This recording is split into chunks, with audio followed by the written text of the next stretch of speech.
I love to hear your songs. I love to hear you sing. It's just so honest. It's there.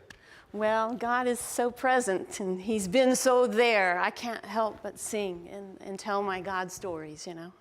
You know, there's got to be a lot of women that come and say, you know, they relate, and men too, relate to a song or something because you just sing that right to the person, you know. Yeah, I think that probably we've all been in that exact scenario, but I was just putting words to it, you know, that we've come to church and no one maybe knows what's going on and everyone's got the smile on and hey, we're ready to sing our happy songs, and sometimes you just can't go there. And I even have learned as a believer the discipline of bringing a sacrifice of praise and, you know, proclaiming who He is even when you don't feel like it and all of that. But in that moment, that particular Sunday, I couldn't even do that much. Right. I had nothing. Right. But He met me in my nothing. Yeah. And as I sat there, and my friend gave me permission to sit there, I continued to cry as the music ministered to me, and I took comfort from the sound of those believers who were singing around me. I felt like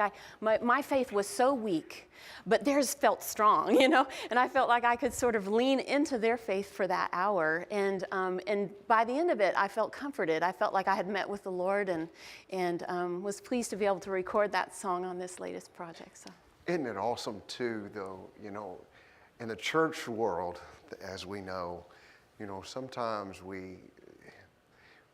I don't know the right terminology for it, but I think we just get so churchy sometimes that when we do go through things like that, it's all right. He understands. Mm-hmm. He created us. Mm-hmm. He knows exactly what we're feeling, and we're not judged by our situations or the way we react. He's just there to love us.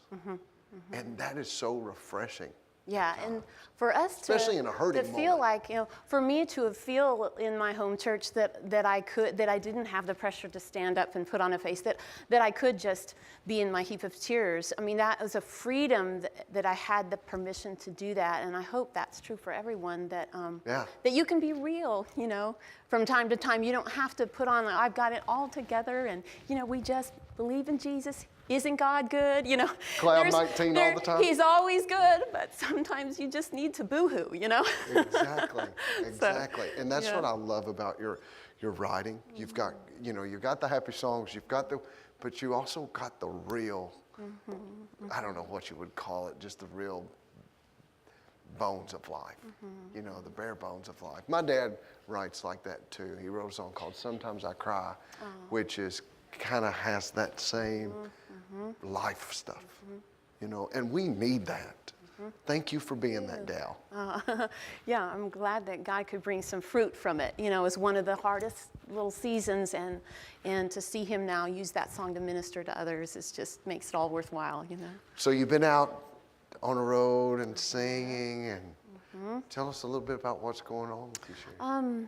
Just telling my God stories. I sing a lot of women's events and do some speaking as well, and unpack a little bit more of these truths, these things that God has taught me through the years, and just trying to make the most of every opportunity, you know, that at the end of my life, the ink in my pen would be empty, you know, and so just to spend myself for Jesus, you know, wherever He opens the door. So. That's awesome, and I love your record. Thank you. I mean, it just, and that song, Cut Number 3, is what we just heard. When You Were Jesus to Me. And in fact, we're releasing that as a single to radio. So that's your it'll be new the third single. Yeah, so I'm excited about that. Well, everybody, dial it up. Send texts, message, all that. I love that song. Thank you. You're gonna get great response from that. I hope so. Because I believe a lot of people need to hear that. And we need to be that person, don't we? Right. Sometimes we're called upon to be Jesus to someone else, and other times we're on the receiving end. You know, and that Sunday I was on the receiving end. Right. But we're also called to be Jesus. And what a privilege it is that God would use us in any way at all to encourage someone else. What a privilege. And that is the truth. Yes. And so tell us a little bit, anything else going on? Are you getting geared up for anything? I am writing. I've been busy on the road with all the doors that have opened from that project. Right. But I have been home a little bit now, and so I'm writing some new material because he's always doing a new thing. So I'm writing some new songs and just seeing, would there be another record coming down the pike? Yeah. And as well, I'm doing some dates this spring. We're doing an evening with Live Song for Orphans, or some children from Zambia are coming over, and I'm going to get to work with them and sing with them on stage and Wow. go around to churches to raise awareness to the situation with orphans and try to educate people about the idea of adoption. And so I'm excited about these doors that God is opening.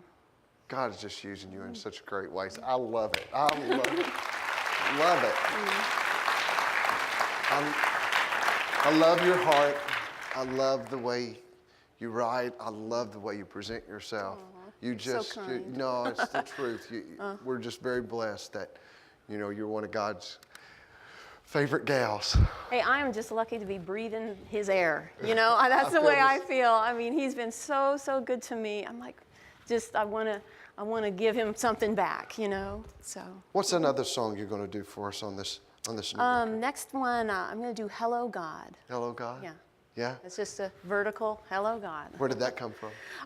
Again, I think just in my journaling times, I like to journal and sometimes write out prayers and things. So I think just,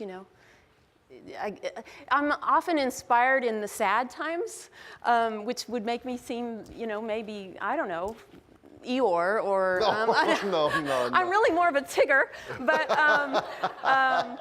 but for some reason it's just the creative juices flow in those more contemplative places. So this was one of those contemplative moments where I knew I needed to go to the piano and write. Yeah. I think we're all inspired by maybe different moments, different seasons. Sometimes we get inspired by different, whether it be happy or sad or whatever. But that is the coolest thing, to write during those times. It's almost like a fulfilling God, whatever you're feeling, you're putting out, and you get to share it with us, and we draw strength from it. And so thank you so much for doing that. Thank you for being here. Yeah, thanks for having me. Thank you for being here, and thank you for using your voice. Aren't you glad Cheri's here tonight? Will you let her know you appreciate that?